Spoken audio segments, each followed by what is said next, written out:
theater area in the big church. Straight Sunday morning. Thank you for coming out to church here. We got the good Lord. We got the baby Jesus. We got them all. They're all here tonight. They're all in the studio tonight.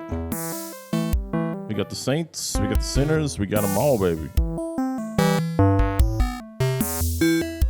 It's been a while, I'll admit. According to my schedule, I haven't uploaded a YouTube video in 2 weeks. Whoa, this is crazy. What kind of father move is this? Well, I did take a little vacation, and after that I ran into some medical issues, but I'm back now today. New set of headphones on my head, and ready to do it to it. I got a fresh new idea for a patch, and I've been seeing so many comments on my YouTube videos, or even just chatting to other, video recorders and posters. It's been very beneficial, even during this little period of downtime. So I just wanted to get back on the stream today. I've still been streaming as well, but some of my experiments haven't gone as well as I hoped, so I didn't actually record them and upload them for posterity because they weren't really that good. But that's the good thing about streaming, is it gives me the freedom to experiment, and I'm happy to have that platform as well. So anyway, without further ado, let's dive into a new patch for today.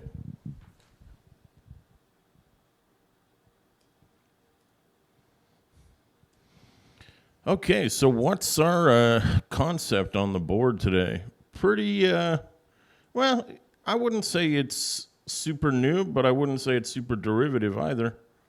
I think there's elements of newness here. Maybe boring ideas from myself, but I usually do. So what I wanted to build around today was this module in LFO. It's called the Clocked Pattern Generator. I'm a big fan of this module. I don't think I had talked too much about it, and it's not exactly something you would find in a Eurorack setup, although there's many modules that can do something similar to it. The one that springs to mind right away is Pamela's workout, or Pamela's new workout, or pro workout. At least some of those modules fall into the same sort of category as the old clock pattern generator here. So what it has is it has a clock input and a reset input if you want to do like 16 bar patterns. And then it has a whole ton of saved patterns inside it. I guess 127 patterns, and also 127 banks of patterns, which is something in the 5 figures when you do the math of how many patterns it holds. In fact, the manual doesn't even tell you what the patterns are. So your options are really A, to pick a pattern in a bank and leave it there, or to B, to send a random signal in here, like an LFO, which will sort of start skipping between patterns and banks. And so the question is, do you want a repeating random pattern, or do you want a changing random pattern? Those are pretty much your two options. Then we got mono and low, which both affect the kind of output that the pattern has. Basically, delta low means like less, more spaces between hits. So rather than 5 or 6 hits in a 4x4 bar, there might be 2 or 3.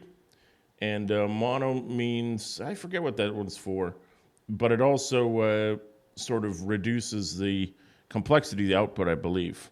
And you can choose to have a 16-step pattern, or you can choose to have any length you want. So this probably makes more sense, the steps, when you're not feeding something into here. If you're feeding something into here, you're getting random patterns generated all over the place. It kind of doesn't matter if they're 16-step or not. But we'll leave it on 16 for now. And in fact, we're going to need a couple of these bad boys, so let's just go ahead and drop them in. And I've got a clock over here. I'm going to go to a nice sort of IDM tempo, maybe in the low hundreds here. Not too slow to be too boring. And then I'm going to take out some clock dividers, which are down here.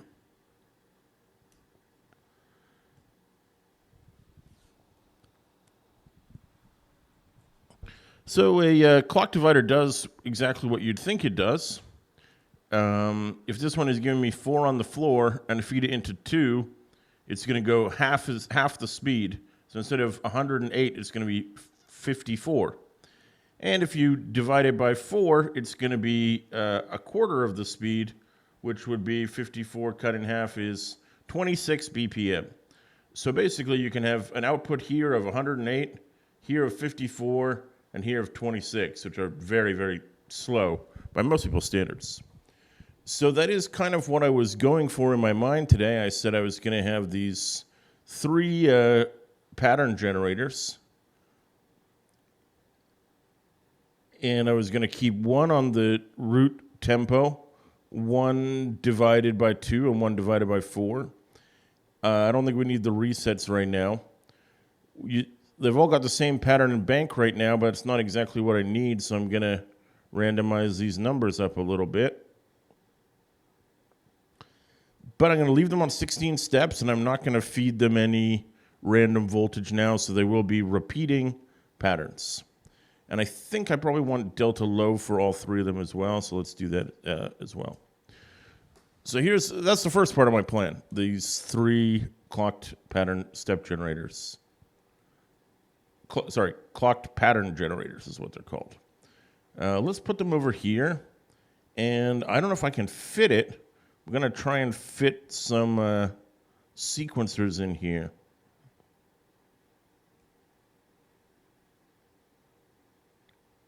Actually, let's just put them up here. So there, now we've got 3 sequencers, and I've talked before about how it can be dangerous to set up too many modules with a preconceived notion without actually listening to them yet. So maybe I'm guilty of that today, but I'm okay with that because this is the part of my plan which had already been mapped out in my brain. Rather than sending a clock from our clock to the sequencer, or even a divided clock, I'm going to use the output of the pattern generator as the clock. So that means every time this pattern generator receives a clock signal and then decides to send a hit, this sequencer will advance by 1 step. And ditto for this one, and ditto for this one. Can't help but noticing that nothing is happening yet. I wonder if is the MIDI set to internal clock? We'll soon find out.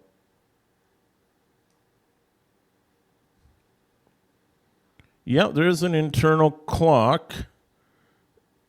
But the clock gen is here, so this is kind of weird. Let's just see if we can get some... I don't know what we're doing wrong here. This is just a sort of side test. Let's make a sequencer. Oh, I know what it is. This guy is clocking this, but he hasn't been fed to the clock dividers. So they definitely didn't have any input. But let's just feed the normal clock to this sequencer and see if it goes. There it goes. Okay, so it's going. So it's fine. So I guess we should see some motion in these. Maybe the fact that they don't like the output of this as a clock, that could be it. I wonder. Let's try the other sequencer for a second. See if he will accept this signal as a clock.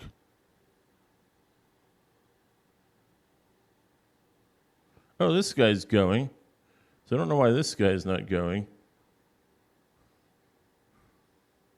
Oh, there we go. We got some. Okay, they're going. They're going. They're definitely going. Okay, great. So we got motion there. Okay, so what are we going to do with these? So we do have the pattern generators advancing the sequencers step by step. What we're going to do is take the output of the sequencers and we're going to quantize it, which is here. Nope, that's not the one I want. The one I want is key quantizer. There we go.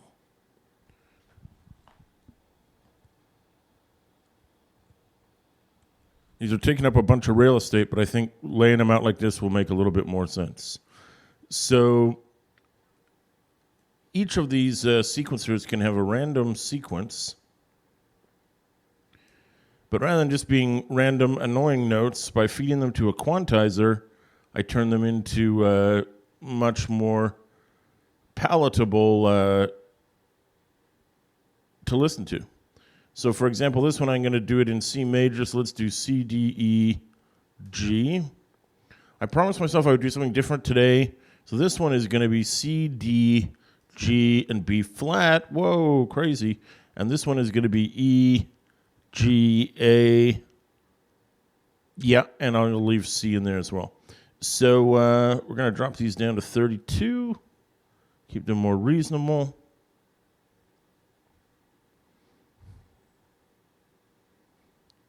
And that's it. So every time this advances a step, it will kick the sequencer forward to the next note, and the output of the sequencer will feed into the quantizer, and the quantizer will feed into some kind of oscillator's pitch. At the same time, the oscillator will have an envelope, which will be triggered by this gate out from the sequencer, which is essentially the same data as here. We could feed this to it as well. So with that said, let's do a little bit of cleanup to make these fit together a bit better on my screen, taking up too much space. I know this is not going to fit here, so I'm just going to put the quantizers over there for now. So that's my little melody generation and rhythm generation machine. Let's go ahead and make some synth voices to allow them to be heard. So my first synth voice, I think I'll go with a nice square wave, give him a classic LP filter and an envelope. And I'll just go back on my previous assertion of this was all mapping out the plan in my head. Let's make sure we get some nice note creation now rather than totally theoretical by actually listening to each note as it goes up. So there's the typical oscillator to filter to envelope out. I'm going to need a little bit of a LFO here. Sine wave. Sent to the pulse width modulation. Is going to leave him here because they kind of belong together and turn his speed down pretty considerably. So we're getting a little bit of sweep of the square wave here. And then we're getting, we'll open up the frequency a bit. So this is our first voice. We want to take this guy's quantized output from here and feed it into his pitch input. So that's controlling his pitch. We'll open this all the way. And then his envelope is triggered by the gate coming out of the sequencer. So we should be getting some notes right about now. Let me bring up the volume. There we go.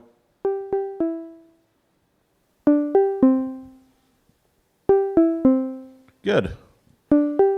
So they're playing pleasant little notes from the 4 notes that we selected here. And it's sounding pretty good. Let's tweak a bit.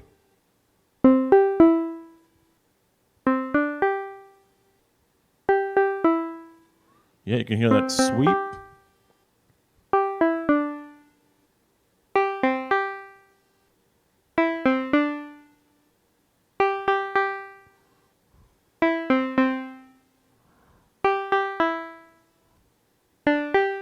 Two, three, 2, 3.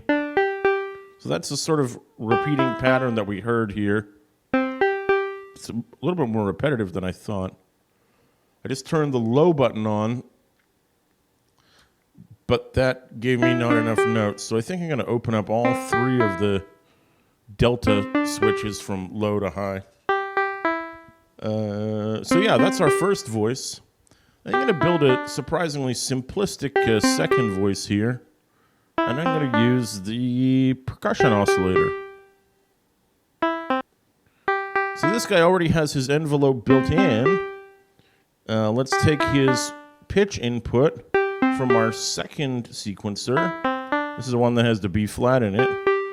And then instead of an envelope, he's just going to take the trigger here from the second sequencer. Not sure if I'm going to use it. Let's put it in and mute it. But I would like to drop the classic digitizer on here. So let's put these in off mode. And we'll just get the little drum by himself playing some notes. Now he sounds more drum-like, but if you open up the decay, you'll get a ringing tone.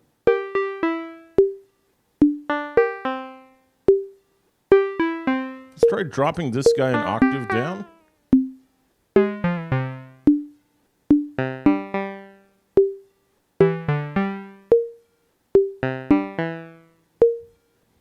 I did that because I hoped the B flat would work better as a higher pitched note. I still want to take advantage of his distinctive weirdness as a percussion oscillator. He doesn't have a lot of inputs other than pitch that you can send modulation to, but you can turn up the click a bit, and you can also turn on punch. So he's still definitely a drum. He's a tuned drum, but he's a drum all right. Here's the sample rate. Giving a bit of an edge. Okay, let's try this. Gonna take a clocked random step generator, which is not a pattern generator. I'm gonna feed him the same divided clock that his sequencer gets, and send the output into the sample rate amount. It's a little bit too much. With sample rate, if you let it go down too low, your note will get obliterated into noise. So you keep it sort of in the top range of things. Your starting point is high, and then your sweep range is not too deep. You'll still keep those notes tonal. I think we can turn this off. Well, let's just try. Hear that fuzzy decay? That's the quantizer.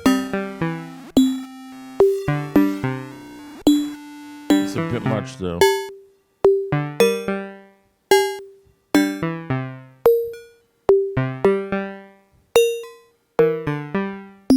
Interesting. I'll be honest and say that I think the 3-note pattern that I'm getting on the first one is a bit boring, but I'm not going to change it up just yet, although I'm planning to do that in the future. So that's spoiler alert.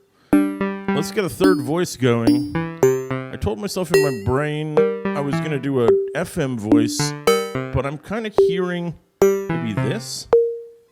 This is Spectralosk. And I think I'm going to do something I've done before. Put the vocal filter on him. And then a more normal filter at the end. So his signal path goes like this. Into that filter first, and then into this one. Make sure it's open enough so we can hear the vowels. And then he's going to need an envelope like the first voice.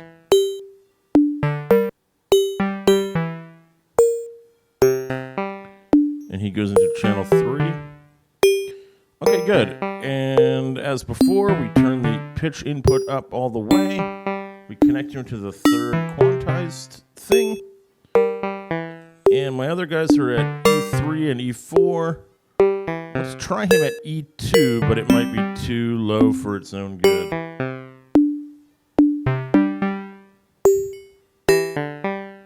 Oh, we can take this spectral shape. We'll do something with that in a minute. I like my vowels in the O's and U's. Usually, anyway. So let's put those there. And, we only need to attach this to the sequencer. We should get notes. That's him, that's the bass line.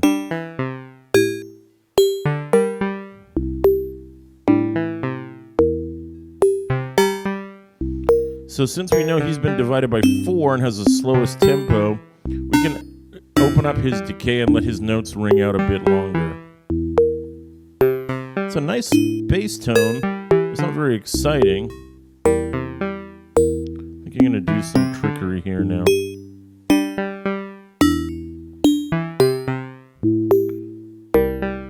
So here's a random generator. And I'm also going to take a couple of control signal mixers. Can I fit these all down here? Yep, maybe.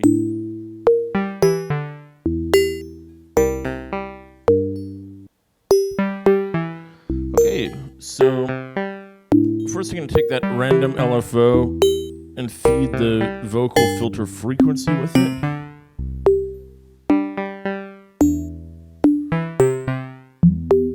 There it is, I can hear it wobbling. Yep, it's good. Now I'm going to feed one channel of the control signal mixer and also take that LFO, clocked LFO from before, and make that my second weird randomness CV. Put that into the spectral shape.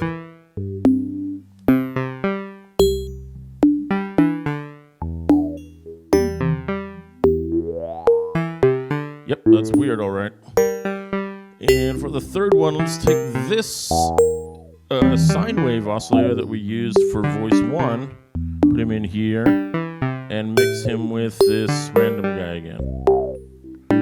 And this one I'm going to feed into... Ooh, how about this? This is the vowel navigator. And maybe I'll take this same one here and just feed it directly into the filter, the second filter. Ooh,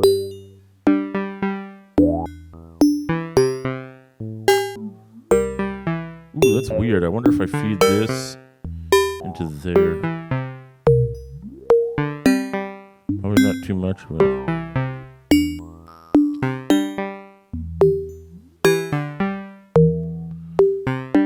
Why don't we just mute the other voices so you can hear what I did exactly there?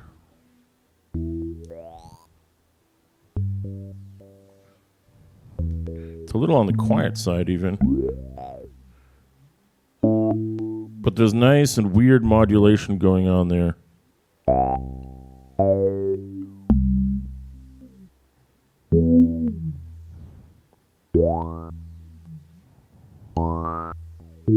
I definitely like that. Let's bring in the second voice. Maybe if we open this up a bit.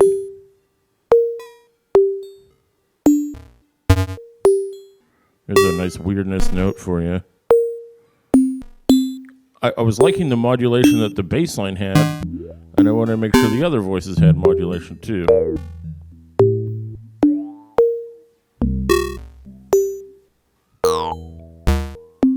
And our first voice. I think I'm going to open up his filter and send him that random CV I made. Give him some more motion. He already has a pulse width, but here's a bit more for him. Cool. You hear that one? Neat. This is good. It's going good as far as I'm concerned. A little bit running out of space, but let's look at the PVA. So up here we're already over 70%. In my head I was just hearing a hi-hat and a kick drum. So I wonder if I can get 2 more drum sounds on the board. There's one.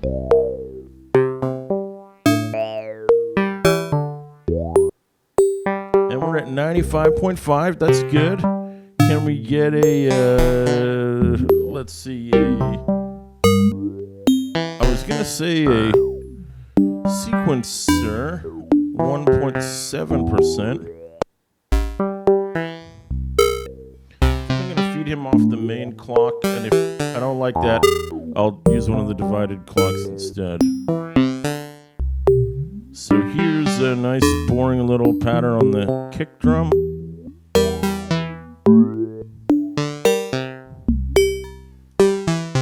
I'll use this kick, the crypto kick, percussion 6, and drop him in channel 4 here. A little fast. I wasn't really hearing the 1 there, but that's okay, we'll get there.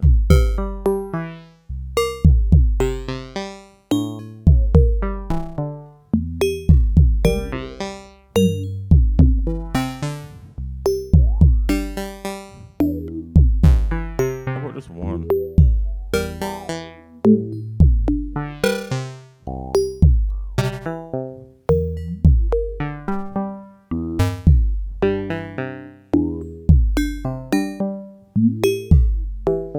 We'll try this for the hat.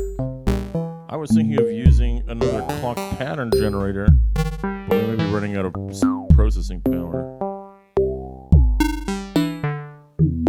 So give me a hat sound.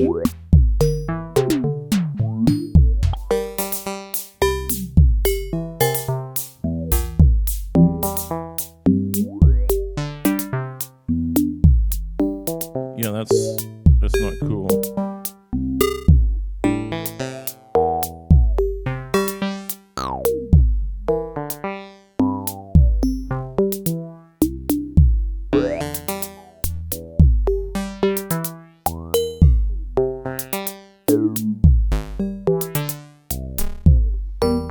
I'm at 97%, so I want to do my trick with velocity here. What do I need? Control signal mixer. And I need a constant, but that's free. Set the constant to 25. That's 26, whatever. And I'll feed something weird into the other input. This should be pretty weird, the output of that. And send this into the hi-hat's velocity.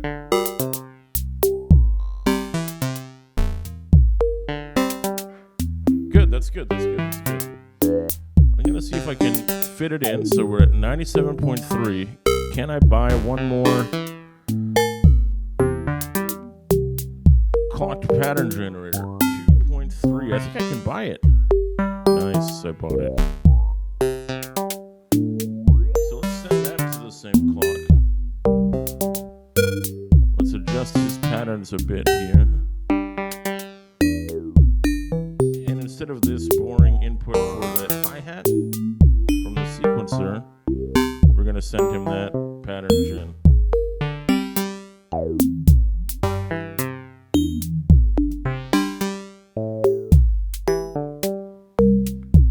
So yeah, 99.7%. That's about as high as it's gonna get.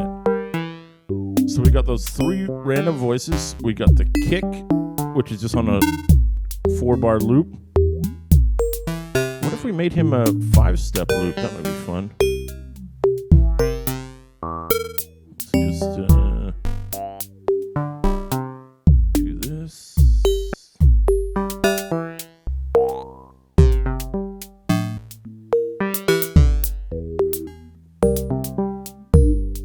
How about 6 steps? Just do that again. I have to make and delete this module to get a restart.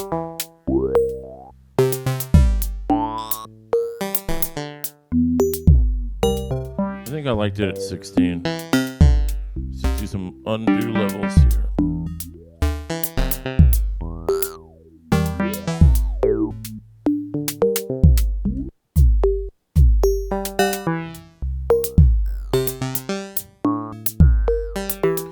Okay, so now I'm going to, although I don't have any space left to buy any more modules, I am going to send one of those weird CVs to the first pattern gen here.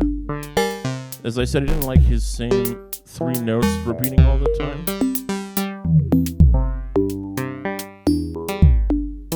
It's a pretty big change.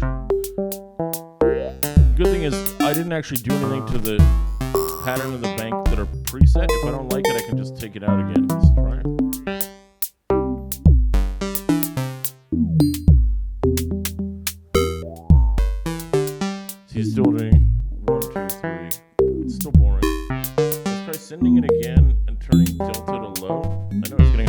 see the stuff here, so I'm going to do this.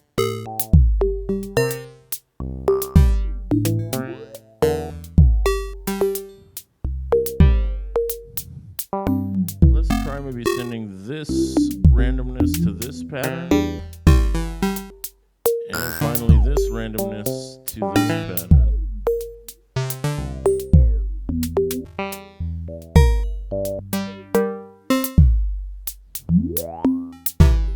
Part of me knew that we were probably going to end up there, since, as I said, it's really your only two choices with clock pattern generator. You gotta have it do the same thing forever, or you can dial between them. I guess your third option could be to map one of those knobs to one of your hardware knobs, but I tend not to do that,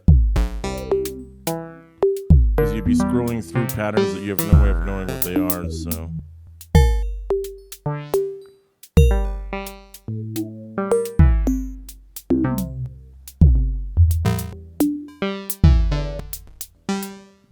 Good. Let's try experimenting with the delta low on the hi-hat.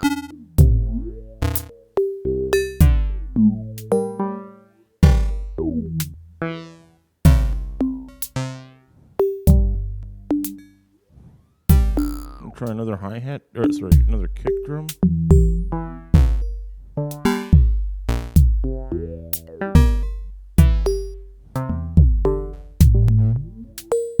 Or what if kick drum is on the main clock? What if we unplug him and feed him the divided clock, divided by 2 clock?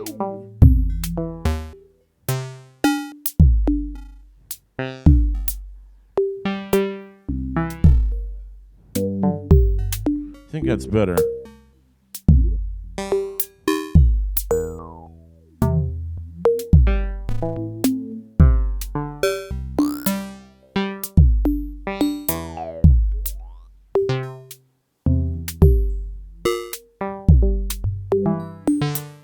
That's cool, that's a lot better. And that bass line is doing some really weird but cool modulation. Damn.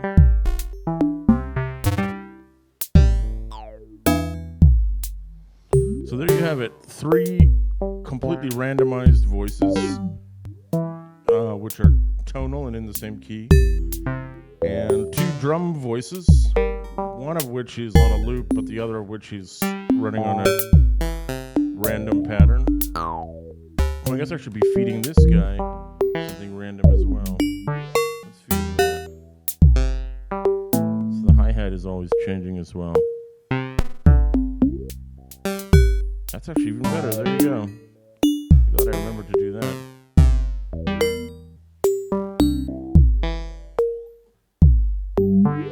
But yeah, this is one of those ones that goes on for a long time and you never hear the same thing twice, really.